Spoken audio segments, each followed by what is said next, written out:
ಇನ್ನು ಈ ದಿನ ಬಹಳ ಶಕ್ತಿಶಾಲಿ. ಇಂತಹ ಶಕ್ತಿಶಾಲಿ ಈ ದಿನದಂದು ಬೇವಿನ ಮರದ ಬಳಿ ಇದನ್ನು ಇಟ್ಟರೆ ಸಾಕು, ಕ್ಷಣಾರ್ಧದಲ್ಲಿ ನಿಮ್ಮ ಕಷ್ಟಗಳು ಮತ್ತು ದಾರಿದ್ರ್ಯಗಳು ದೂರವಾಗುತ್ತವೆ. ನಿಮ್ಮ ಅದೃಷ್ಟ ಬದಲಾಗಿ ಲಕ್ಷಗಳಲ್ಲ ಕೋಟಿಗಳು ಬಂದು ಬೀಳುತ್ತವೆ. ತೊಟ್ಟಿದ್ದೆಲ್ಲ ಚಿನ್ನದಂತೆ ಆಗುತ್ತದೆ. ಅಷ್ಟು ಶಕ್ತಿಶಾಲಿಯಾಗಿ ಈ ಪರಿಹಾರವು ಕೆಲಸ ಮಾಡುತ್ತದೆ. ಈ ಪರಿಹಾರವನ್ನು ಕೆಲವು ನಿಯಮಗಳೊಂದಿಗೆ ಮಾಡಬೇಕಾಗುತ್ತದೆ. ಈ ಚಿಕ್ಕ ಪರಿಹಾರವನ್ನು ಮಾಡಿದರೆ 2 ನಿಮಿಷಗಳಲ್ಲಿ ನಿಮ್ಮ ದಾರಿದ್ರ್ಯವೆಲ್ಲ ಹೋಗಿ ಲಕ್ಷಗಳಲ್ಲ ಕೋಟಿಗಳು ಬಂದು ಬೀಳುತ್ತವೆ. ಇನ್ನು ನಿಮಗೆ ಕೊರತೆ ಇರುವುದಿಲ್ಲ, ಅಪ್ರತಿಮ ರಾಜಯೋಗ ಬರುತ್ತದೆ. ಹಾಗಾದರೆ ಈ ದಿನ ಬೇವಿನ ಮರದ ಬುಡದಲ್ಲಿ ಏನು ಮಾಡಬೇಕು ಎಂಬುದನ್ನು ಈಗ ನಾವು ಈ ವಿಡಿಯೋದಲ್ಲಿ ವಿವರವಾಗಿ ತಿಳಿದುಕೊಳ್ಳೋಣ. ಅದಕ್ಕೂ ಮುಂಚೆ ನೀವಿನ್ನೂ ಚಾನಲ್ಗೆ ಸಬ್ಸ್ಕ್ರೈಬ್ ಆಗಿಲ್ಲ ಅಂದರೆ ಈಗಲೇ ಸಬ್ಸ್ಕ್ರೈಬ್ ಆಗಿ, ಹಾಗೆ ವಿಡಿಯೋಗೆ ಲೈಕ್ ಮಾಡಿ, ವಿಡಿಯೋ ಸ್ಕಿಪ್ ಮಾಡದೆ ಕೊನೆ ತನಕ ನೋಡಿ. ಎಲ್ಲರೂ ಭಕ್ತಿಯಿಂದ ಓಂ ಶ್ರೀ ಮಹಾಲಕ್ಷ್ಮಿ ನಮಃ ಅಂತ ಕಮೆಂಟ್ ಮಾಡಿ. ಈ ದಿನ ಬೇವಿನ ಮರದ ಬಳಿ ನೀವು ಇದನ್ನು ಒಂದನ್ನು ಹಾಕೋದ್ರಿಂದ ನಿಮ್ಮ ಜೀವನದಲ್ಲಿರುವ ದೋಷಗಳು, ಸಮಸ್ಯೆಗಳು, ಅಷ್ಟದರಿದ್ರಗಳು ಎಲ್ಲವೂ ದೂರವಾಗಿ ಆ ಲಕ್ಷ್ಮೀ ದೇವಿಯ ಅನುಗ್ರಹದಿಂದ ಅಷ್ಟೈಶ್ವರ್ಯಗಳು ಖಂಡಿತ ಸಿದ್ಧಿಸುತ್ತವೆ. ಮನುಷ್ಯರಾದ ಮೇಲೆ ಎಲ್ಲರೂ ಒಂದೊಂದು ಸಮಸ್ಯೆಯಿಂದ ಬಳಲುತ್ತಿರುತ್ತೇವೆ. ಪ್ರತಿ ಮನೆಗೂ ಒಂದು ಸಮಸ್ಯೆ, ಪ್ರತಿ ಮನುಷ್ಯನಿಗೂ ಒಂದು ಸಮಸ್ಯೆ ಇರುತ್ತದೆ. ಕೆಲವರು ಹೊರಗೆ ಹೇಳಿಕೊಳ್ತಾರೆ, ಕೆಲವರು ಹೇಳಿಕೊಳ್ಳುವುದಿಲ್ಲ. ಏಕೆಂದರೆ ಹೇಳಿಕೊಳ್ಳಲಾಗದ ಕೆಲವು ಸಮಸ್ಯೆಗಳು ಇರುತ್ತವೆ. ಬೇವಿನ ಮರವು ಬಹಳ ಶಕ್ತಿಶಾಲಿಯಾದ ಬೇವಿನ ಮರವು ದೇವತಾ ವೃಕ್ಷವೇ ಆಗಿದೆ. ಬೇವಿನ ಮರಕ್ಕೆ ಅತೀಂದ್ರಿಯ ಶಕ್ತಿಗಳು ಕೂಡ ಹೆಚ್ಚು. ಬೇವಿನ ಮರವನ್ನು ಲಕ್ಷ್ಮೀ ದೇವಿಯ ಸ್ವರೂಪವೆಂದು ಕೂಡ ಭಾವಿಸುತ್ತಾರೆ. ಅಂದರೆ ಅಮ್ಮನವರು ಹಾಗೂ ಸೀತಾದೇವಿಯು ಕೂಡ ಈ ಮರದಲ್ಲಿ ನೆಲೆಸಿರುತ್ತಾರೆ. ಅಷ್ಟು ಶಕ್ತಿಶಾಲಿಯಾದ ಬೇವಿನ ಮರವಾದ್ದರಿಂದ ಬೇವಿನ ಮರದ ಹತ್ತಿರ ಈ ಪರಿಹಾರವನ್ನು ಮಾಡಿದರೆ ಖಂಡಿತವಾಗಿಯೂ ಕೆಲವು ನಿಮಿಷಗಳಲ್ಲಿಯೇ ನಿಮ್ಮ ಕೆಟ್ಟದ್ದನ್ನು ತೆಗೆದುಹಾಕುತ್ತದೆ. ಈ ದಿನ ಕಪ್ಪು ಬಣ್ಣದ ಬಟ್ಟೆಗಳನ್ನು ಯಾವುದೇ ಪರಿಸ್ಥಿತಿಯಲ್ಲಿಯೂ ಧರಿಸಬಾರದು. ಅಷ್ಟೇ ಅಲ್ಲ, ಈ ದಿನ ಮಾಂಸಾಹಾರವನ್ನು ಯಾವುದೇ ಕಾರಣಕ್ಕೂ ಇಡಬಾರದು ಅಥವಾ ತಿನ್ನಬಾರದು. ಮೊಟ್ಟೆ ಸೇರಿದಂತೆ ಯಾವುದನ್ನು ತಿನ್ನಬಾರದು. ಮೊಟ್ಟೆಯು ಮಾಂಸಾಹಾರಕ್ಕೆ ಸಮಾನ. ಅದೇ ರೀತಿ ಈ ದಿನ ಯಾರಿಗೂ ಸಾಲ ಕೊಡಬಾರದು. ಅದೇ ರೀತಿ ಸಾಲ ತೆಗೆದುಕೊಳ್ಳುವಂಥ ಕೆಲಸಗಳನ್ನು ಮಾಡಬಾರದು. ಈ ದಿನ ಎಂದು ಕೊಟ್ಟ ಸಾಲಗಳು ಅಥವಾ ಮಾಡಿದ ಸಾಲಗಳು ಎಂದಿಗೂ ತೀರುವುದಿಲ್ಲ. ಅಷ್ಟೇ ಅಲ್ಲ, ಅದೇ ರೀತಿ ಈ ದಿನ ಅಡುಗೆ ಎಣ್ಣೆ ಮತ್ತು ಒಣಮೆಣಸಿನಕಾಯಿಗಳನ್ನು ಮನೆಗೆ ತರಬಾರದು. ಈ ವಸ್ತುಗಳನ್ನು ಖರೀದಿಸಿ ಮನೆಗೆ ತಂದರೆ ಅನಗತ್ಯ ತೊಂದರೆಗಳು ಬರುತ್ತವೆ. ಅದೇ ರೀತಿ ಕಡ್ಡಾಯವಾಗಿ ಬೇವಿನ ಮರದ ಪರಿಹಾರವನ್ನು ಮಾಡಿ ನಿಮ್ಮ ಮನೆಯ ಹತ್ತಿರ ಇರುವ ಬೇವಿನ ಮರ ಅಥವಾ ಸ್ವಲ್ಪ ದೂರದಲ್ಲಿರುವ ಬೇವಿನ ಮರದ ಬಳಿಗೆ ಹೋಗಿ ಪರಿಹಾರವನ್ನು ಮಾಡಿಕೊಳ್ಳಿ. ಬೇವಿನ ಮರದ ಹಸಿರು ಅದು ನೀಡುವ ಆರೋಗ್ಯ ಮತ್ತು ತಂಪಾದ ಗಾಳಿಯನ್ನು ಯಾವುದೇ ಫ್ಯಾನ್ಗಳು, ಕೂಲರ್ಗಳು ಅಥವಾ ಎಸಿಗಳು ನಮಗೆ ನೀಡಲು ಸಾಧ್ಯವಿಲ್ಲ. ಬೇವಿನ ಮರವು ಅದ್ಭುತವಾದ ಆಮ್ಲಜನಕವನ್ನು ನೀಡುತ್ತದೆ. ಬೇವಿನ ಮರದ ಕೆಳಗೆ ಸ್ವಲ್ಪ ಸಮಯ ಕುಳಿತು ಆ ಗಾಳಿಯನ್ನು ಸೇವಿಸಿದರೆ ನಮ್ಮ 100 ರೋಗಗಳು ಕಡಿಮೆಯಾಗುತ್ತವೆ. ಇಷ್ಟು ಆರೋಗ್ಯಕರ ಗಾಳಿಯನ್ನು ಬೇವಿನ ಮರ ಒದಗಿಸುತ್ತದೆ. ಬೇವಿನ ಮರ ಇರುವಲ್ಲಿ ಒಂದು ಉತ್ತಮ ಸಕಾರಾತ್ಮಕ ಶಕ್ತಿ ಇರುತ್ತದೆ. ಬೇವಿನ ಮರ ಇರುವ ಮನೆಯಲ್ಲಿ ಜಗಳಗಳು, ಸಮಸ್ಯೆಗಳು ಕಡಿಮೆ ಇರುತ್ತವೆ. ಆರೋಗ್ಯವು ಚೆನ್ನಾಗಿತ್ತು. ಬೇವಿನ ಎಲೆಗಳು ಸಹ ಆಯುರ್ವೇದದ ಪ್ರಕಾರ ನಮಗೆ ತುಂಬ ಒಳ್ಳೆಯದು. ಒಂದು ಹಿಡಿ ಬೇವಿನ ಎಲೆಗಳನ್ನು ಈ ದಿನ ಸ್ನಾನ ಮಾಡುವ ನೀರಿನಲ್ಲಿ ಹಾಕಿ ಸ್ನಾನ ಮಾಡಿದರೆ ನಿಮಗೆ ಇರುವ ಅನಾರೋಗ್ಯ ಸಮಸ್ಯೆಗಳು, ಪಿತೃದೋಷಗಳು, ಪಾಪಗಳು, ಶನಿ ದೋಷಗಳು ಎಲ್ಲವೂ ನಿವಾರಣೆಯಾಗಿ ನೀವು ಮುಟ್ಟಿದ್ದೆಲ್ಲ ಚಿನ್ನವಾಗುತ್ತದೆ. ಬೇವಿನ ಎಲೆಗಳನ್ನು ಹಾಕೋದ್ರಿಂದ ನೀವು ಶಕ್ತಿವಂತರಾಗಿ ನಿಮ್ಮ ಆರೋಗ್ಯವು ಉತ್ತಮವಾಗಿರುತ್ತದೆ. ಹೊಸ ಉತ್ಸಾಹ, ಉಲ್ಲಾಸ ಮತ್ತು ಹೊಸ ಆಯುಷ್ಯದೊಂದಿಗೆ ಜೀವನವನ್ನು ಪ್ರಾರಂಭಿಸಲು ಸಾಧ್ಯವಾಗುತ್ತದೆ. ಅಷ್ಟು ಶಕ್ತಿಶಾಲಿ.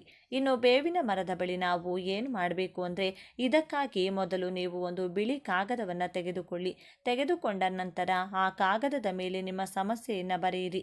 ಅಂದರೆ ನೀವು ಯಾವ ಸಮಸ್ಯೆಯ ಬಗ್ಗೆ ಈ ಪರಿಹಾರವನ್ನು ಮಾಡ್ತಿದ್ದೀರಿ ಆ ಸಮಸ್ಯೆಯನ್ನು ಬರೆಯಿರಿ. ಹಣಕ್ಕಾಗಿ ಮಾಡುತ್ತಿದ್ದೀರಾ ಅಥವಾ ಗಂಡ ಹೆಂಡತಿಯರ ನಡುವಿನ ಜಗಳಗಳು ಕಡಿಮೆಯಾಗಬೇಕೆಂದು ಮಾಡ್ತಿದ್ದೀರಾ, ಸಾಲಗಳು ತೀರಬೇಕೆಂದು ಮಾಡ್ತಿದ್ದೀರಾ, ಹೀಗೆ ನಿಮಗೆ ಇರುವ ಸಮಸ್ಯೆಯನ್ನು ಬರೆಯಿರಿ. ಬರೆದ ನಂತರ ಆ ಕಾಗದದ ಮೇಲೆ 1 ಚಮಚ ಕಪ್ಪು ಸಾಸಿವೆ ಹಾಕಿ. ಈ ಕಪ್ಪು ಸಾಸಿವೆ ತುಂಬ ಶಕ್ತಿಶಾಲಿಯಾಗಿರೋದ್ರಿಂದ 1 ಚಮಚ ಕಪ್ಪು ಸಾಸಿವೆ ಹಾಗೆ 1 ಚಮಚ ಕಲ್ಲುಪ್ಪು ಹಾಕಿ. ನಂತರ ಕುಂಕುಮ ಕೆಂಪು ಬಣ್ಣದಲ್ಲಿರುವುದರಿಂದ ಈ ಅಮಾವಾಸ್ಯೆಯ ದಿನ ಕೆಟ್ಟ ದೃಷ್ಟಿಯನ್ನು ತೆಗೆದುಹಾಕಲು ಇದು ತುಂಬ ಉಪಯುಕ್ತವಾಗಿದೆ. ಇವುಗಳ ಜೊತೆಗೆ ಒಣಮೆಣಸಿನಕಾಯಿಗಳನ್ನು ಹಾಕಿ. 4 ಒಣಮೆಣಸಿನಕಾಯಿಗಳು ಸಾಕು. ಆ ಮೆಣಸಿನಕಾಯಿಗಳನ್ನು ಸಹ ಆ ಕಾಗದದಲ್ಲಿ ಹಾಕಿ. ನಮ್ಮ ಪೂರ್ವಿಕರು ಮೊದಲು ಉಪ್ಪು, ಒಣಮೆಣಸಿನಕಾಯಿಗಳಿಂದ ದೃಷ್ಟಿ ತೆಗೆಯುತ್ತಿದ್ದರು. ಮಕ್ಕಳಿಗೆ ಜ್ವರ ಇತ್ಯಾದಿ ಬಂದಾಗ ದೃಷ್ಟಿ ತೆಗೆಯುತ್ತಿದ್ದರು. ದೃಷ್ಟಿ ತೆಗೆದರೆ ಆ ಜ್ವರಗಳು ತಕ್ಷಣ ಕಡಿಮೆಯಾಗುತ್ತಿದ್ದವು. ಆದ್ದರಿಂದ ಅಷ್ಟು ಶಕ್ತಿಶಾಲಿ ಕೆಂಪು ಮೆಣಸಿನಕಾಯಿಗಳು. ಇವು ಕೂಡ ಕೆಂಪು ಬಣ್ಣದಲ್ಲಿರುತ್ತವೆ. ಕೆಟ್ಟದ್ದನ್ನು ಚೆನ್ನಾಗಿ ತೆಗೆದುಹಾಕುತ್ತವೆ. ಹೀಗೆ ಈ ಕಾಗದದ ಮೇಲೆ ಸಮಸ್ಯೆಯನ್ನು ಬರೆದು 1 ಚಮಚ ಸಾಸಿವೆ, 1 ಚಮಚ ಕಲ್ಲುಪ್ಪು, ಚಿಟಿಕೆ ಕುಂಕುಮ, 4 ಒಣಮೆಣಸಿನಕಾಯಿಗಳು ಇವೆಲ್ಲವನ್ನು ಆ ಕಾಗದದಲ್ಲಿ ಹಾಕಿ ಆ ಕಾಗದದ ಮೇಲೆ ನಿಮ್ಮ ಸಮಸ್ಯೆಯನ್ನು ಕೆಂಪು ಬಣ್ಣದ ಸ್ಕೆಚ್ ಪೆನ್ನಿಂದ ಬರೆಯಬೇಕು. ನೆನಪಿಡಿ, ಕೆಂಪು ಬಣ್ಣದ ಸ್ಕೆಚ್ ಪೆನ್ನಿಂದ ನಿಮ್ಮ ಸಮಸ್ಯೆಯನ್ನು ಬರೆದು ಒಟ್ಟು 5 ವಸ್ತುಗಳನ್ನು ಹಾಕಿ. ಅಂದರೆ ಕಪ್ಪು ಸಾಸಿವೆ, ಕಲ್ಲುಪ್ಪು, ಚಿಟಿಕೆ ಕುಂಕುಮ, 4 ಒಣಮೆಣಸಿನಕಾಯಿಗಳು ಈ 5 ವಸ್ತುಗಳನ್ನು ಆ ಕಾಗದದಲ್ಲಿ ಹಾಕಿದ ನಂತರ ಚಿಕ್ಕ ಮೂಟೆ ಕಟ್ಟಿ ಆ ನಂತರ ಈ ಚಿಕ್ಕ ಮೂಟೆಯನ್ನು ತೆಗೆದುಕೊಂಡು ನೀವು ಬೇವಿನ ಮರದ ಬಳಿಗೆ ಹೋಗಬೇಕು. ನೀವು ಸಂಧ್ಯಾ ಸಮಯದಲ್ಲಿ ಅಂದರೆ ಸುಮಾರು 4 ಗಂಟೆಯಿಂದ 6 ಗಂಟೆಯ ನಡುವೆ ಹೋಗಬೇಕು. ನೀವು ಬೇವಿನ ಮರದ ಹತ್ತಿರ ಹೋಗಿ ಆ ಚಿಕ್ಕ ಮೂಟೆಯನ್ನು ಕೈಯಲ್ಲಿ ಹಿಡಿದುಕೊಂಡು ನಿಮ್ಮ ಸಂಕಲ್ಪವನ್ನು ಹೇಳಿಕೊಳ್ಬೇಕು. ನಿಮಗಿರುವಂಥ ಕೆಟ್ಟದ್ದು ಹೋಗಬೇಕು, ಬಾಧೆಗಳು ದೂರವಾಗಬೇಕೆಂದು ಹೇಳಿ ಬೇವಿನ ಮರವು ಅಮ್ಮನವರ ಸ್ವರೂಪವಾಗಿರುವುದರಿಂದ ಆ ತಾಯಿಗೆ ಹೇಳಿಕೊಂಡು ಮರದ ಸುತ್ತಲೂ ಬಲದಿಂದ ಎಡಕ್ಕೆ 3 ಬಾರಿ, ಎಡದಿಂದ ಬಲಕ್ಕೆ 3 ಬಾರಿ ಆ ಚಿಕ್ಕ ಮೂಟೆಯನ್ನು ನಿಮ್ಮ ತಲೆಯ ಸುತ್ತ ತಿರುಗಿಸಿಕೊಂಡು ಆ ಬೇವಿನ ಮರದ ಹತ್ತಿರ ಆ ಚಿಕ್ಕ ಮೂಟೆಯನ್ನು ಹಾಕಿ ಹಿಂದಿರುಗಿ ನೋಡದೆ ನೀವು ಮನೆಗೆ ಹೋಗಬೇಕು. ಸಂಜೆ 4 ಗಂಟೆ ಸಮಯದಿಂದ 6 ಗಂಟೆಯ ಸಮಯದವರೆಗೆ ಈ ಪರಿಹಾರವನ್ನು ಮಾಡಿಕೊಳ್ಳಿ. ನಿಮಗೆ ಉತ್ತಮ ಫಲಗಳು ದೊರೆಯುತ್ತವೆ. ಈ ದಿನ ಸಂಜೆ 4 ಗಂಟೆಗೆ ಈ ಪರಿಹಾರವನ್ನು ಮಾಡಿ. ಮನೆಯಲ್ಲಿರುವ ಬೇವಿನ ಮರದ ಬಳಿ ಈ ಪರಿಹಾರವನ್ನು ಮಾಡಬಾರ್ದು. ಹೊರಗಿರುವ ಮರದ ಬಳಿ ಮಾತ್ರ ಪರಿಹಾರವನ್ನು ಮಾಡಬೇಕು.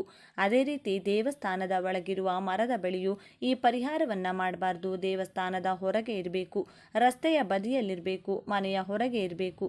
ಆ ಮರದ ಬಳಿ ಈ ಪರಿಹಾರವನ್ನು ಮಾಡಬೇಕು. ಆ ಚಿಕ್ಕ ಮೂಟೆಯನ್ನು ಮರದ ಬಳಿ ಹಾಕುವ ಮೊದಲು ಬೇವಿನ ಮರವನ್ನು ಸ್ಪರ್ಶಿಸಿ ನಮಸ್ಕರಿಸಿ. ನಿಮಗೆ ಸಾಧ್ಯವಾದರೆ ಆ ಬೇವಿನ ಮರಕ್ಕೆ 1 ಚೊಂಬು ನೀರನ್ನು ಹಾಕಿ ಆ ಬೇವಿನ ಮರದ ಸುತ್ತ ಪ್ರದಕ್ಷಿಣೆಗಳನ್ನು ಮಾಡಿ. ಆ ನಂತರ ಚೆನ್ನಾಗಿ ನಿಮ್ಮ ಸಂಕಲ್ಪ ಹೇಳಿಕೊಂಡು ಈ ಚಿಕ್ಕ ಮೂಟೆಯನ್ನು ನಿಮ್ಮ ತಲೆಯ ಸುತ್ತ ಬಲದಿಂದ ಎಡಕ್ಕೆ 3 ಬಾರಿ, ಎಡದಿಂದ ಬಲಕ್ಕೆ 3 ಬಾರಿ ತಿರುಗಿಸಿ ಆ ಬೇವಿನ ಮರದ ಬುಡದಲ್ಲಿ ಹಾಕಿ ಹಿಂದಿರುಗಿ ನೋಡದೆ ಮನೆಗೆ ಹೋಗಿ. ಇದರಲ್ಲಿ ಹಾಕಿರುವ ಪ್ರತಿಯೊಂದು ಕೂಡ ಬಹಳ ಶಕ್ತಿಶಾಲಿಯಾಗಿದೆ. ಸಾಸಿವೆ ದೃಷ್ಟಿ ತೆಗೆದುಹಾಕುತ್ತದೆ. ಕಪ್ಪು ಬಣ್ಣದಲ್ಲಿರುತ್ತವೆ. ಕಪ್ಪು ಕೂಡಲೇ ಕೆಟ್ಟದ್ದನ್ನು ತೆಗೆದುಹಾಕುತ್ತದೆ. ಬಹಳ ಶಕ್ತಿಶಾಲಿ ಸಾಸಿವೆ ನಮಗೆ ಚಿಕ್ಕದಾಗಿರುತ್ತದೆ. ಅದೇ ರೀತಿ ಕಲ್ಲುಪ್ಪು ಕೂಡ ದೃಷ್ಟಿ ತೆಗೆಯಲು ಮತ್ತು ದೋಷವನ್ನು ನಿವಾರಿಸಲು ಬಹಳ ಉಪಯುಕ್ತವಾಗಿದೆ. ಸಾಲದ ಸಮಸ್ಯೆಗಳನ್ನು, ಆರ್ಥಿಕ ಸಮಸ್ಯೆಗಳನ್ನು ನಿವಾರಿಸುತ್ತದೆ. ಕುಂಕುಮ ಮಂಗಳಕರವಾದದ್ದು, ಶುಭಕರವಾದದ್ದು. ಇನ್ನು ಅನೇಕ ಮೆಣಸಿನಕಾಯಿಗಳು ಬಹಳ ಖಾರವನ್ನು ಹೊಂದಿರುತ್ತವೆ. ಅದೇ ರೀತಿ ನಮಗಿರುವಂತಹ ಕಠಿಣ ಸಮಸ್ಯೆಗಳನ್ನು, ಖಾರವಾದ ಸಮಸ್ಯೆಯನ್ನಾದರೂ ಒಣಮೆಣಸಿನಕಾಯಿಗಳು ಕ್ಷಣಗಳಲ್ಲಿ ನಿವಾರಿಸುತ್ತವೆ. ಆದ್ದರಿಂದ ಇವುಗಳನ್ನು ಕಟ್ಟಿ ಹಾಗೆ ದೃಷ್ಟಿ ತೆಗೆದು ಬೇವಿನ ಮರದ ಬಳಿ ಹಾಕಿ. ಮನೆಗೆ ಪ್ರವೇಶಿಸುವಾಗ ಮರೆಯದೆ ಕಾಲು ಕೈಗಳನ್ನು ಸ್ವಚ್ಛವಾಗಿ ತೊಳೆದುಕೊಂಡು ಹೋಗಿ. ಇನ್ನೂ ಸಾಧ್ಯವಾದರೆ ಸ್ನಾನ ಮಾಡಿ. ಹೀಗೆ ಮಾಡಿ ನೋಡಿ. ನೀವು ಮನೆಗೆ ಹೋಗುವಷ್ಟರಲ್ಲಿ ಒಂದು ಉತ್ತಮ ಸಕಾರಾತ್ಮಕ ಮನಸ್ಥಿತಿ ಬರುತ್ತದೆ. ನಿಮ್ಮ ಮನಸ್ಸು ಸಂಪೂರ್ಣವಾಗಿ ವಿಶ್ರಾಂತಿ ಪಡೆಯುತ್ತದೆ. ನಿಮಗೆ ಹಣಕಾಸಿನ ವಿಷಯದಲ್ಲಿ ಹಣ ಕೈಗೆ ಸಿಗುವುದು ಮತ್ತು ತುಂಬ ಶಾಂತವಾಗಿರುವುದನ್ನು ನೋಡಿ ನೀವೇ ಆಶ್ಚರ್ಯಪಡುತ್ತೀರಿ. ಹಣಕಾಸಿನ ಸಮಸ್ಯೆಗಳು ದೂರವಾಗುವುದು, ಮನೆಯ ಅನುಕೂಲಕರವಾಗಿ ಬದಲಾಗುವುದು, ಕೆಟ್ಟ ದೃಷ್ಟಿ ದೂರವಾಗುವುದು. ಈ ಪರಿಹಾರವು ಬಹಳ ಶಕ್ತಿಶಾಲಿಯಾಗಿ ನಿಮ್ಮ ಹಣೆ ಬರಹವನ್ನೇ ಬದಲಾಯಿಸುತ್ತದೆ. ಈ ಅಮಾವಾಸ್ಯೆ ಬಹಳ ಶಕ್ತಿಶಾಲಿಯಾಗಿರುವುದರಿಂದ ಖಂಡಿತವಾಗಿಯೂ ಇದನ್ನು ಮಾಡಿಕೊಳ್ಳಿ. ಈ ಪರಿಹಾರವು ಅದ್ಭುತವಾಗಿ ಕೆಲಸ ಮಾಡುತ್ತದೆ. ಇದನ್ನು ಮಹಿಳೆಯರು ಮಾಡಬಹುದು, ಪುರುಷರು ಮಾಡಬಹುದು. ಯಾವುದೇ ತೊಂದರೆ ಇಲ್ಲ. ಚೆನ್ನಾಗಿ ಹೀಗೆ ಮಾಡಿಕೊಂಡು ನಿಮಗಿರುವ ಪ್ರತಿಯೊಂದು ಸಮಸ್ಯೆಯಿಂದಲೂ ಹೊರಬನ್ನಿ. ಹೀಗೆ ಮಾಡ್ತಿದ್ದೇವೆ ಎಂದು ಯಾರಿಗೂ ಹೇಳಬಾರದು. ಹೇಳಿದರೆ ನಮ್ಮ ಮಾತಿನ ರೂಪದಲ್ಲಿ ಅದಕ್ಕಿರುವ ಶಕ್ತಿ ಎಲ್ಲವೂ ಹೋಗುತ್ತದೆ. ಆದ್ದರಿಂದ ಇದನ್ನು ರಹಸ್ಯವಾಗಿ ಮಾಡಬೇಕಾದ ಪರಿಹಾರ ಇದು. ಆದ್ದರಿಂದ ನೀವು ಕೂಡ ಈ ಶಕ್ತಿಶಾಲಿ ಈ ದಿನದಂದು ಬೇವಿನ ಮರದ ಬಳಿ ನೀಡಿದ ಸುಲಭ ಪರಿಹಾರವನ್ನು ಮಾಡಿ ನಿಮ್ಮ ಕಷ್ಟಗಳನ್ನು, ದಾರಿದ್ರ್ಯವನ್ನು ನಿವಾರಿಸಿಕೊಂಡು ಆನಂದವಾಗಿ ಬದುಕಿ. ಓಕೆ ಸ್ನೇಹಿತರೆ, ಈ ಮಾಹಿತಿ ನಿಮಗೆ ಇಷ್ಟವಾದರೆ ಈ ವಿಡಿಯೋನ ಪ್ರತಿಯೊಬ್ಬರಿಗೂ ಕೂಡ ಶೇರ್ ಮಾಡಿ. ನಮ್ಮ ಚಾನಲ್ಗೆ ಸಬ್ಸ್ಕ್ರೈಬ್ ಆಗಿ. ಎಲ್ಲರೂ ಭಕ್ತಿಯಿಂದ ಓಂ ಶ್ರೀ ಶನೇಶ್ವರ ನಮಃ ಅಂತ ಕಮೆಂಟ್ ಮಾಡಿ. ತುಂಬಾ ಶಕ್ತಿಯುತವಾದ ಈ ದಿನದಂದು ನೀವು ನಿಮ್ಮ ಮನೆಯಲ್ಲಿ ಈ ನೀರನ್ನು ಚೆಲ್ಲಿದ್ರೆ ಸಾಕು, ಕಡು ಬಡವರಾಗಿದ್ದರೂ ರಾಜ್ಯವನ್ನು ಆಳ್ತೀರಾ. ಅಂದರೆ ಅಷ್ಟೊಂದು ಶ್ರೀಮಂತರಾಗ್ತೀರಿ ಅಂತ ಅರ್ಥ. ನಿಮ್ಮ ಮನೆಯಲ್ಲಿ ಯಾವುದಾದರೂ ದುಷ್ಟಶಕ್ತಿಗಳು, ದರಿದ್ರ, ಕಷ್ಟ, ನಷ್ಟ, ಪೀಡೆ, ಪಿಶಾಚಿ, ದೃಷ್ಟಿದೋಷ ಮುಂತಾದವು ಇದ್ದರೆ ಅದೆಲ್ಲವೂ ಕೂಡ ಈ ನೀರು ಚೆಲ್ಲುವ ಮೂಲಕ ಮನೆಯಿಂದ ಓಡಿ ಹೋಗುತ್ತದೆ. ಇದರಿಂದ ನಿಮ್ಮ ಜೀವನವೇ ಬದಲಾಗುತ್ತದೆ. ನೀವು ಬೇಡ ಅಂದರೂ ನಿಮ್ಮ ಮನೆಗೆ ಹಣ ಬರುತ್ತಿರುತ್ತದೆ. ಮನೆಯಲ್ಲಿ ಯಾರಿಗಾದರೂ ದೃಷ್ಟಿಯಾಗಿದ್ದರೆ ಅದು ಕೂಡ ಹೊರಟು ಹೋಗುತ್ತದೆ. 100 ವರ್ಷಗಳ ಕಾಲ ಆರೋಗ್ಯವಾಗಿ ಬದುಕುತ್ತೀರಿ. ಹಾಗಾದರೆ ಆ ಶಕ್ತಿಯುತವಾದ ದಿವ್ಯ ನೀರು ಯಾವುದು ಎಂದು ಈಗ ನಾವು ನೋಡೋಣ. ಆದರೆ ಅದಕ್ಕೂ ಮುಂಚೆ ನೀವಿನ್ನೂ ನಮ್ಮ ಚಾನಲ್ನ ಸಬ್ಸ್ಕ್ರೈಬ್ ಮಾಡಿಕೊಂಡಿಲ್ಲ ಅಂದರೆ ಖಂಡಿತ ಈಗಲೇ ಸಬ್ಸ್ಕ್ರೈಬ್ ಮಾಡ್ಕೊಳ್ಳಿ. ಹಾಗೆ ಈ ವಿಡಿಯೋ ಇಷ್ಟ ಆದರೆ ಮರೆಯದೆ ಒಂದು ಲೈಕನ್ನು ಕೊಡಿ. ಎಲ್ಲರೂ ಭಕ್ತಿಯಿಂದ ಓಂ ಶ್ರೀ ಮಹಾಲಕ್ಷ್ಮಿ ನಮಃ ಅಂತ ಕಮೆಂಟ್ ಮಾಡಿ. ನಮ್ಮ ಸನಾತನ ಧರ್ಮದ ಪ್ರಕಾರ ಮನುಷ್ಯರು ಇಷ್ಟ ಬಂದಾಗ ಸಮುದ್ರ ಸ್ನಾನ ಮಾಡುವಂತಿಲ್ಲ. ಖಂಡಿತವಾಗಿಯೂ ಮಾಡಬೇಕಾದ ಕೆಲಸಗಳಲ್ಲಿ ಅಥವಾ ವಿಧಿಗಳಲ್ಲಿ ಸಮುದ್ರ ಸ್ನಾನ ಕೂಡ ಈ ದಿನ ಎಂದು ಕೆಲವು ಅಳಲೆ ಕಾಯಿಲೆಗಳನ್ನು ಸಮುದ್ರದಲ್ಲಿ ಎಸೆದು ಸಮುದ್ರದ ನೀರಿನಲ್ಲಿ ಸ್ನಾನ ಮಾಡೋದ್ರಿಂದ ಪೂರ್ತಿಯಾಗಿ ಆ ವ್ಯಕ್ತಿಗಿರುವಂತಹ ಪೂರ್ತಿಯಾಗಿ ನರದೃಷ್ಟಿ ಹೊರಟು ಹೋಗುತ್ತದೆ. ಇನ್ನು ಜೀವನದಲ್ಲಿ ಎಂದೂ ಕೂಡ ಆ ವ್ಯಕ್ತಿಗೆ ನರದೃಷ್ಟಿ ತಗುಲುವುದಿಲ್ಲ ಎಂದು ನಮ್ಮ ಶಾಸ್ತ್ರಗಳು ಹೇಳುತ್ತಿದೆ. ಈ ದಿನ ಅತಿ ಪವಿತ್ರವಾದದ್ದು. ಶ್ರೀ ಮಹಾವಿಷ್ಣು ಕೂರ್ಮಾವತಾರ ಪಡೆದು ಈ ಭೂಮಿಯನ್ನು ಕಾಪಾಡಿದ್ದು ಈ ದಿನ ಎಂದು ನಮ್ಮ ಕೂರ್ಮ ಪುರಾಣ ಹೇಳುತ್ತದೆ. ಈ ದಿನ ಚಂದ್ರದೇವರು ತುಂಬ ಸಾಮರ್ಥ್ಯವನ್ನು ಹೊಂದಿರುತ್ತಾರೆ. ನಮ್ಮ ಮನಸ್ಸಿನ ಮೇಲೆ ಚಂದ್ರನ ಪ್ರಭಾವ ಗಣನೀಯವಾಗಿ ಈ ದಿನ ಇರುತ್ತದೆ. ಇದೇ ದಿನದಂದು ಈ ಅವತಾರದ ಬಗ್ಗೆ ಅಷ್ಟೊಂದು ಜನರಿಗೆ ಗೊತ್ತಿಲ್ಲ. ಶಿವಾಲಯದ ಗರ್ಭಗುಡಿಯ ಮುಂದೆ ಎಡ ಹಾಗೂ ಬಲಗಡೆ 2 ಶರಬೇಶ್ವರನ ವಿಗ್ರಹಗಳನ್ನು ಪ್ರತಿಷ್ಠಾಪನೆ ಮಾಡಿರುವುದು ನೀವು ಶಿವ ದೇವಾಲಯಗಳಲ್ಲಿ ನೋಡಬಹುದು. ಇನ್ನು ಅತಿ ಪವಿತ್ರವಾದ ಈ ದಿನ ಎಂದು ಸಂಜೆ 6 ಗಂಟೆಯಿಂದ ರಾತ್ರಿ 12 ಗಂಟೆಯ ಒಳಗೆ ನೀವು ನಿಮ್ಮ ದೇವರ ಮನೆಯಲ್ಲಿ ಶಿವ ಪಾರ್ವತಿಯ ಫೋಟೋ ಮುಂದೆ 2 ಅರಳಿ ಎಲೆಗಳನ್ನು ಇಡಬೇಕು. ಆ ಎಲೆಗಳಿಗೆ ಅರಿಶಿನ ಕುಂಕುಮದ ಬೊಟ್ಟುಗಳನ್ನು ಇಡಬೇಕು. ಇನ್ನು ಆ ಎಲೆಗಳ ಮೇಲೆ 2 ಮಣ್ಣಿನ ದೀಪಗಳನ್ನು ಇಟ್ಟು ಒಂದೊಂದು ದೀಪದಲ್ಲಿ 5 ಬತ್ತಿಗಳನ್ನು ಇಡಬೇಕು. ದೀಪದಲ್ಲಿ ಎಳ್ಳೆಣ್ಣೆ ಹಾಕಬೇಕು. ದೀಪವನ್ನು ಆರತಿ ಅಥವಾ ಅಗರಬತ್ತಿಯಿಂದ ಹಚ್ಚಬೇಕು. ಈ ರೀತಿ ದೀಪ ಹಚ್ಚುವಾಗ ನೀವು ಮನಸ್ಸಿನಲ್ಲಿ ಓಂ ನಮಃ ಶಿವಾಯ ಅಥವಾ ಓಂ ನಮೋ ನಾರಾಯಣಾಯ ಎಂಬ ಮಂತ್ರವನ್ನು ಜಪ ಮಾಡಬೇಕು. ಅದರ ನಂತರ ದೇವರ ಮನೆಯಲ್ಲಿ ಉತ್ತರದ ಕಡೆ ಮುಖ ಮಾಡಿ ಕುಳಿತುಕೊಂಡು ಓಂ ನಮಃ ಶಿವಾಯ ಅಥವಾ ಓಂ ನಮೋ ನಾರಾಯಣ ಎಂಬ ಈ ಮಂತ್ರವನ್ನು 21 ಸಲ ಜಪ ಮಾಡಿ ದೇವರಿಗೆ ನಮಸ್ಕಾರ ಮಾಡಿಕೊಂಡು ನಿಮ್ಮ ಮನಸ್ಸಿನಲ್ಲಿರುವ ಕೋರಿಕೆಯನ್ನು ಹೇಳಬೇಕು. ಅಥವಾ ನೀವು ಈ 2 ಮಂತ್ರಗಳನ್ನು ಕೂಡ ತಲಾ 21 ಸಲ ಹೇಳಬಹುದು. ಈ ರೀತಿ ನಾಳೆ ಯಾರು ಮಾಡ್ತಾರೋ ಅವರ ದೆಸೆ ಬದಲಾಗಿ ರಾಜಯೋಗ ಅವರ ಕೈ ಹಿಡಿಯುತ್ತದೆ. ಶಿವ ಪಾರ್ವತಿಯರ ಆಶೀರ್ವಾದ ನಿಮಗೆ ನೇರವಾಗಿ ಸಿಗುತ್ತದೆ. ನಿಮ್ಮ ಮನೆಯಲ್ಲಿರುವ ಕಷ್ಟ, ನಷ್ಟ, ದರಿದ್ರ, ದುಃಖ ಎಲ್ಲವೂ ಕೂಡ ಆ ದೀಪದ ಕಾಂತಿಯಲ್ಲಿ ಸುಟ್ಟು ಬೂದಿಯಾಗುತ್ತದೆ. ಬಿಸಿಲು ಹೆಚ್ಚಾಗಿರುವ ಈ ತಿಂಗಳಿನಲ್ಲಿ ಮಜ್ಜಿಗೆ, ಮೊಸರನ್ನ, ಮಡಿಕೆಯಲ್ಲಿರುವಂಥ ನೀರು, ಅಂಬಲಿ, ಚಪ್ಪಲಿ, ಕೊಡೆ, ಬೀಸಣಿಗೆ ಮುಂತಾದವುಗಳನ್ನು ದಾನ ಮಾಡಿದರೆ ಮಹಾಪುಣ್ಯ ಬರುತ್ತದೆ. ಲಕ್ಷ್ಮೀ ದೇವಿಯನ್ನು ಒಲಿಸಿಕೊಳ್ಳಲು ತುಂಬ ಉತ್ತಮವಾದ ಈ ದಿನ ಇಂದು ಉಪವಾಸ ಇದ್ದು ಪುಣ್ಯ ಸ್ನಾನ ಮಾಡುವುದು ಮತ್ತು ದಾನ ಮಾಡುವುದು ತುಂಬ ಶುಭ ಕೊಡುತ್ತದೆ. ಮಹಾವಿಷ್ಣು ಹಾಗೂ ಮಹಾಲಕ್ಷ್ಮಿಯನ್ನು ಪೂಜಿಸಬೇಕು.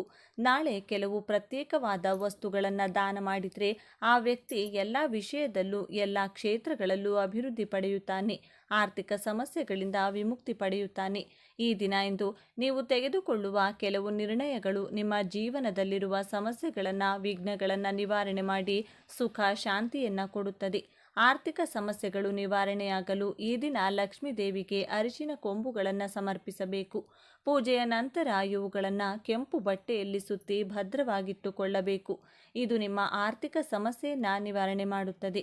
1 ವರ್ಷದ ನಂತರ ಮತ್ತೆ ಬರುವ ಈ ದಿನ ಇದನ್ನು ಬದಲಾಯಿಸಿ ಹಳೆಯದನ್ನು ಹರಿಯುವ ನೀರಿನಲ್ಲೆಸೆಯಬೇಕು. ಇದು ಲಕ್ಷ್ಮಿಯ ಆಶೀರ್ವಾದವನ್ನು ನಿಮಗೆ ಕೊಡುತ್ತದೆ.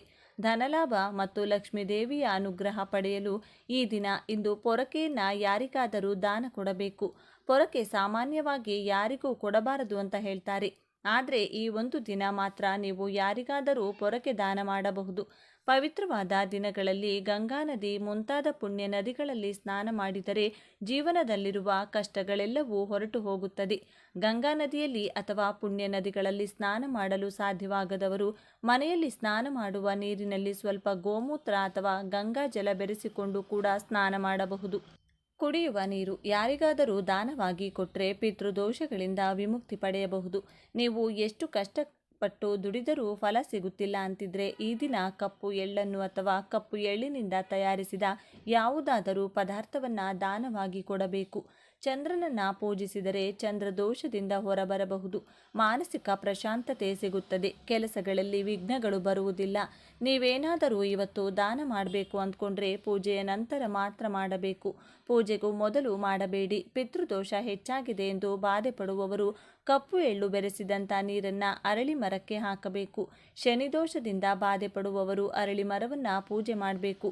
ಅರಳಿ ಮರಕ್ಕೆ ಹಾಲು ಮತ್ತು ನೀರನ್ನು ಸಮರ್ಪಿಸಿದರೆ ನೀವು ಮಾಡುವ ಪ್ರತಿ ಕೆಲಸದಲ್ಲೂ ಗೆಲುವು ಸಿಗುತ್ತದೆ. ಸೂರ್ಯೋದಯಕ್ಕೂ ಮುಂಚೆ ಎದ್ದು ಯಾರು ಸ್ನಾನ ಮಾಡ್ತಾರೋ ಅವರಿಗೆ ಉತ್ತಮ ಜೀವನ ಪ್ರಾಪ್ತಿಯಾಗುತ್ತದೆ. ಸೂರ್ಯೋದಯಕ್ಕೂ ಮುಂಚೆ ಎದ್ದು ಸ್ನಾನ ಮಾಡಿ ಅರಳಿ ಮರಕ್ಕೆ ಒಂದು ದೊಡ್ಡ ಚೊಂಬಿನ ತುಂಬ ನೀರನ್ನು ಸಮರ್ಪಿಸಿ ಪ್ರದಕ್ಷಿಣೆ ಮಾಡಿದರೆ ನಿಮ್ಮ ಪೂರ್ವಿಕರೆಲ್ಲರೂ ಸಂತೋಷಿಸಿ ನಿಮ್ಮನ್ನು ಆಶೀರ್ವದಿಸುತ್ತಾರೆ. ಇನ್ನು ಅತಿ ಪವಿತ್ರವಾದ ಈ ದಿನ ಇಂದು ನೀವು ನೆಲ್ಲಿಕಾಯಿ ಗಿಡವನ್ನಾಗಲಿ ಅಥವಾ ಬೇವಿನ ಮರವನ್ನಾಗಲಿ ಮುಟ್ಟಿದರೆ ಸಾಕು, ಜನ್ಮಾಂತರದ ಪಾಪಗಳೆಲ್ಲವೂ ವಿಮುಕ್ತಿಯಾಗುತ್ತವೆ.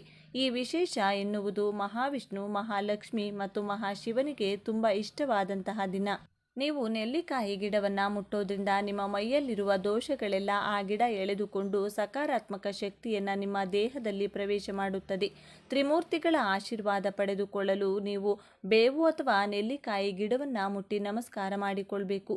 ಬೇವಿನ ಮರ ಮುಟ್ಟೋದ್ರಿಂದ ನಿಮಗೆ ಅದೃಷ್ಟ ಒಲಿಯುತ್ತದೆ. ತುಂಬ ವರ್ಷಗಳಿಂದ ನೀವು ಅನುಭವಿಸುತ್ತಿರುವ ಕಷ್ಟಗಳು ನಾಳೆಗೆ ಕೊನೆಯಾಗುತ್ತದೆ. ಇನ್ನು ನೆಲ್ಲಿಕಾಯಿ ಗಿಡ ಅಥವಾ ಬೇವಿನ ಗಿಡ ಕಾಣಿಸಿದರೆ ಮೊದಲು ಅದಕ್ಕೆ ನೀರು ಹಾಕಿ ಮರದ ಸುತ್ತ ಪ್ರದಕ್ಷಿಣೆ ಹಾಕಿ ಸ್ವಲ್ಪ ಹೊತ್ತು ಮರದ ಮುಂದೆ ಕುಳಿತುಕೊಂಡು ಓಂ ನಮಃ ಶಿವಾಯ ಅಥವಾ ಓಂ ನಮೋ ನಾರಾಯಣಾಯ ಅಥವಾ 2 ಮಂತ್ರಗಳನ್ನು ಕೂಡ 11 ಅಥವಾ 21 ಸಲ ಹೇಳಿ ಮನೆಗೆ ಬಂದರೆ ನಿಮಗೆ ತುಂಬ ಪ್ರಯೋಜನಗಳು ಸಿಗುತ್ತದೆ. ರಾಜಯೋಗ ಕೂಡ ಬರುತ್ತದೆ. ಇನ್ನು ಅತಿ ಮುಖ್ಯವಾದ ವಿಷಯಕ್ಕೆ ಬಂದರೆ ಈ ನೀರನ್ನು ಯಾರು ಮನೆಯಲ್ಲಿ ಚೆಲ್ತಾರೋ ಅವರಿಗೆ ಬರುವಂಥ ಅದೃಷ್ಟ ಮಾತಿನಲ್ಲಿ ವರ್ಣಿಸಲು ಸಾಲುವುದಿಲ್ಲ. ರಾಜಯೋಗ, ಲಕ್ಷ್ಮಿ ಯೋಗ, ಧನಯೋಗ, ಈ ರೀತಿ ಬೇಕಾದಷ್ಟು ಯೋಗಗಳು ನಿಮ್ಮ ಸ್ವಂತವಾಗುತ್ತದೆ. ಈ ನೀರನ್ನು ಸಂಜೆ 6 ಗಂಟೆಯಿಂದ ರಾತ್ರಿ 12 ಗಂಟೆ ಮಧ್ಯದಲ್ಲಿ ಚೆಲ್ಲಬೇಕು. ಇನ್ನು ಈ ನೀರು ತಯಾರಿಸಲು ತಾಮ್ರದ ಪಾತ್ರೆ ಅಥವಾ ಬೆಳ್ಳಿ ಪಾತ್ರೆ ಉಪಯೋಗಿಸಬೇಕು. ಪಾತ್ರೆಯಲ್ಲಿ ಬೇಕಾದಷ್ಟು ನೀರನ್ನು ತೆಗೆದುಕೊಂಡು ಸ್ವಲ್ಪ ಅರಿಶಿನ, ಸ್ವಲ್ಪ ಗಂಗಾಜಲ, ಒಂದು ಕರ್ಪೂರದ ಬಿಲ್ಲೆ ಕುಟ್ಟಿ ಹಾಕಿ ಸ್ವಲ್ಪ ಬೇವಿನ ಎಲೆ ಹಾಗೂ ತುಳಸಿ ಎಲೆ ಕುಟ್ಟಿ ಮಾಡಿದಂಥ ಪೇಸ್ಟ್ ಇವಿಷ್ಟನ್ನು ನೀರಿನಲ್ಲಿ ಚೆನ್ನಾಗಿ ಬೆರೆಸಿಕೊಳ್ಳಬೇಕು. ಬಳಿಕ ಆ ನೀರನ್ನು ಬೇವಿನ ಎಲೆಗಳ ಸಹಾಯದಿಂದ ಮನೆಯಲ್ಲಿ ಪ್ರತಿ ಜಾಗದಲ್ಲೂ ಯಾವ ಮೂಲೆ ಕೂಡ ಬಿಡದಂತೆ ಎಲ್ಲ ಕಡೆ ಚಿಮುಕಿಸುತ್ತಾ ಬನ್ನಿ. ನೆಲದ ಮೇಲೆ ಕಬೋರ್ಡ್ಗಳ ಒಳಗೆ, ಬಾತ್ರೂಮ್ ಒಳಗೆ, ಮನೆಯಲ್ಲಿ ಸೈಕಲ್, ಬೈಕ್, ಕಾರು ಮುಂತಾದ ವಾಹನಗಳಿದ್ರೆ ಅದರ ಮೇಲೆ ಮತ್ತು ಗೋಡೆಗಳ ಮೇಲೂ ಕೂಡ ಚಿಮುಕಿಸಬೇಕು. ಕೊನೆಯಲ್ಲಿ ಉಳಿದ ನೀರನ್ನು ಬಾಗಿಲ ಹೊರಗಡೆ ನಿಂತುಕೊಂಡು ಮನೆಗೆ ದೃಷ್ಟಿ ತೆಗೆದು ಆ ನೀರನ್ನು ನಿಮ್ಮ ಹೊಸಿಲಿನ ಮೇಲೆ ಚೆಲ್ಲಬೇಕು. ಹೊಸಿಲು ಇರದಿದ್ದರೆ ಮನೆ ಮುಂದೆ ಚೆಲ್ಲಿದರೂ ಸರಿ ಹೋಗುತ್ತದೆ. ಈ ಪರಿಹಾರವನ್ನು ನೀವು ಪೂಜೆಯ ನಂತರ ಮಾತ್ರ ಮಾಡಬೇಕು. ರಾತ್ರಿ 12 ಗಂಟೆಯ ಒಳಗಡೆ ಮಾಡಬೇಕು. ನೀವು ಈ ನೀರನ್ನು ದೇವರ ಮನೆಯಲ್ಲಿಟ್ಟು ಮೊದಲು ಪೂಜೆ ಮಾಡಿ ಪೂಜೆ ಮುಗಿದ ಮೇಲೆ ಆ ನೀರಿನಿಂದ ನಾನು ಹೇಳಿದಂತೆ ಮಾಡಬೇಕು. ಈ ರೀತಿ ಮಾಡಿದರೆ ನಿಮ್ಮ ಮನೆಯ ಯಾವ ಮೂಲೆಯಲ್ಲೂ ಕೂಡ ನಕಾರಾತ್ಮಕ ಶಕ್ತಿಯಾಗಲಿ, ದರಿದ್ರ ದೇವತೆಯಾಗಲಿ, ನರದೃಷ್ಟಿ, ಕಣ್ಣು ದೃಷ್ಟಿ ದೋಷಗಳು ಯಾವುದೂ ಕೂಡ ಇರುವುದಿಲ್ಲ. ಎಲ್ಲ ದರಿದ್ರ ಮನೆಯಿಂದ ಹೊರಗೆ ಹೋದರೆ ದೇವತೆಗಳು ಮನೆಯಲ್ಲಿ ಸಂತೋಷವಾಗಿ ಕಾಲಿಡುತ್ತಾರೆ. ಈ ದಿನ ತಪ್ಪದೇ ಮನೆ ಬಾಗಿಲಿನ ಮುಂದೆ 2 ದೀಪಗಳನ್ನು ಹಚ್ಚಿಡಿ. ನಾವು ಈ ಪರಿಹಾರ ಮಾಡ್ತಿರೋದ್ರಿಂದ ಮಹಾಲಕ್ಷ್ಮಿ ನಿಮ್ಮ ಮನೆಗೆ ಕಾಲಿಡುತ್ತಾಳೆ. ಒಮ್ಮೆ ಮಹಾಲಕ್ಷ್ಮಿ ಮನೆಗೆ ಬಂದರೆ ಇನ್ನು ನಿಮ್ಮ ಕುಟುಂಬದಲ್ಲಿ ಯಾವ ಕಷ್ಟ, ನಷ್ಟ, ದರಿದ್ರ, ದುಃಖ, ಅನಾರೋಗ್ಯ ಇರುವುದಿಲ್ಲ. ಜೀವನದಲ್ಲಿ ಬರೀ ಸುಖ ಮಾತ್ರ ಮನೆ ಮಾಡಿಕೊಳ್ಳುತ್ತದೆ. ನೋಡಿದ್ರಲ್ಲ ಸ್ನೇಹಿತರೆ, ಸಿಂಪಲ್ ಆಗಿ ಮಾಡುವಂತಹ ಈ ಪರಿಹಾರವನ್ನು ತಪ್ಪದೆ ಎಲ್ಲ ಗೃಹಿಣಿಯರು ಕೂಡ ಮನೆಯಲ್ಲಿ ಮಾಡಿಕೊಂಡು ಇದರ ಉಪಯೋಗವನ್ನು ಪಡೆದುಕೊಳ್ಳಿ.